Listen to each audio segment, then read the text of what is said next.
Good morning, everyone. Namaskar.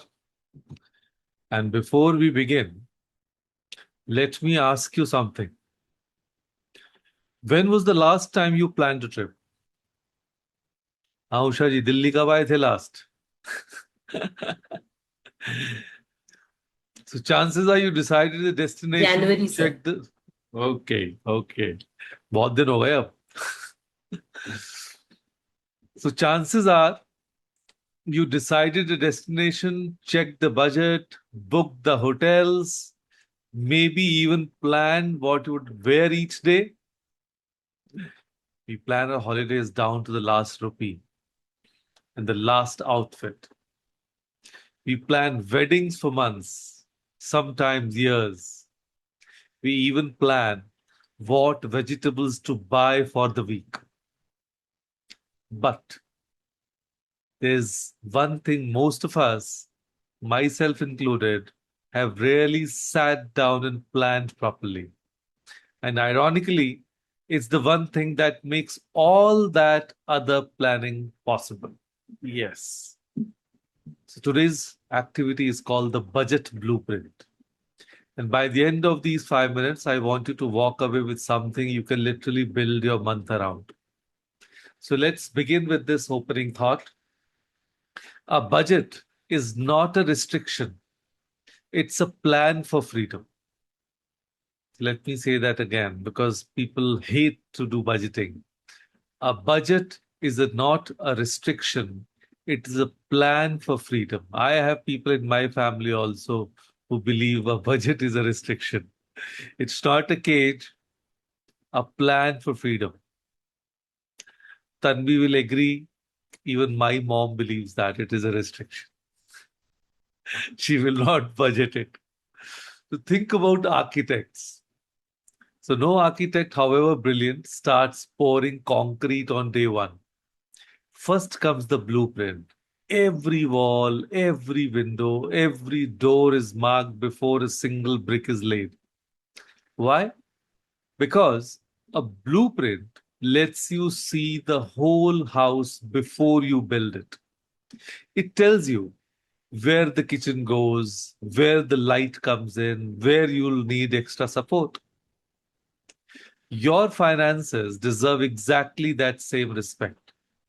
Without a blueprint, money gets spent room by room, decision by decision, with no idea of the final structure.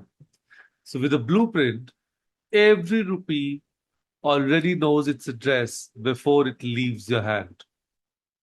So, Rebecca, when you decide to build your house, prepare a blueprint first. That is so very important. So, what does a financial blueprint looks like? It's simpler than most people think. Just 7 rooms in the house. Income, what comes in? Essential expenses, that is rent, groceries, bills, the non-negotiables.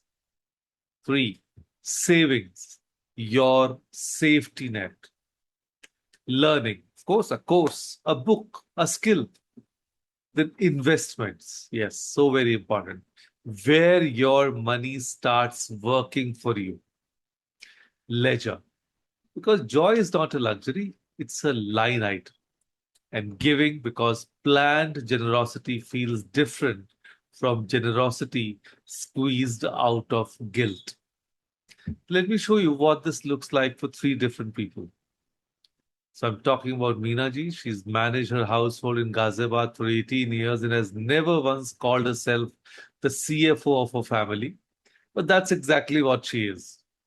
Every month, her husband hands her the salary, and by the 28th, she genuinely can't tell you where half of it went. This week, she sat down for 20 minutes with a notebook and split it into those 7 rooms. And she discovered she was spending more on impulse food delivery orders than on her daughter's dance classes. Nothing about her income changed. Her clarity did. And then there's Priya, a working woman juggling a full time job and a toddler. Her salary comes in, and by instinct, EMIs and SIPs go out. She's disciplined that way. but she's never once budgeted for learning.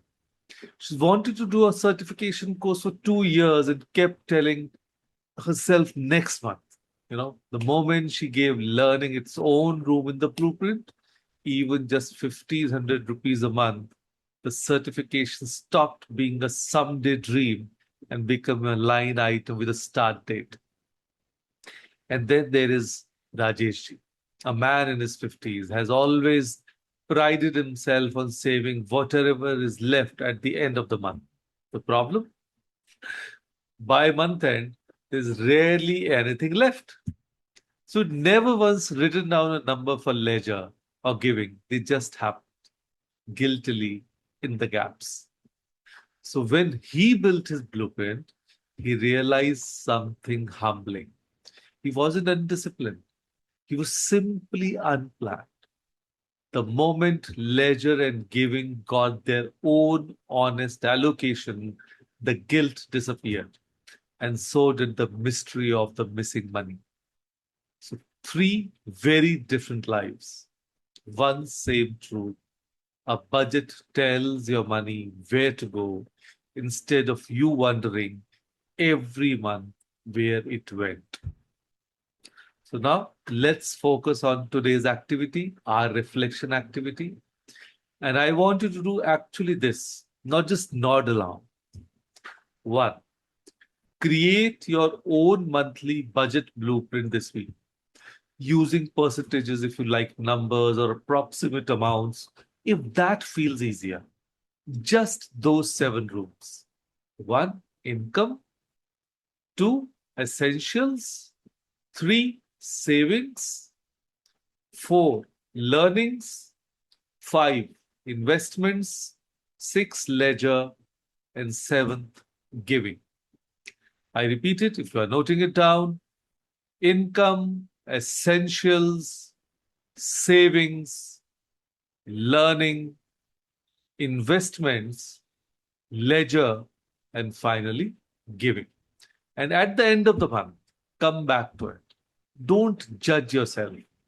Just note one improvement you would make for the next month. So, it's the beautiful thing about a blueprint. It's not carved in stone, it's drawn in pencil. You're allowed to erase, redraw, and improve it every single month for the rest of your life. So here's my ask of you. Don't let another month pass where your money moves before your plan does. Pick up a notebook or open a spreadsheet tonight, not tomorrow, and draw your first blueprint. Because the goal was never to restrict yourself, not to restrict your life. The goal was always to build the life you actually want to live in. So, with that thought, thank you. Thank you, everyone, for joining us today. Thank you.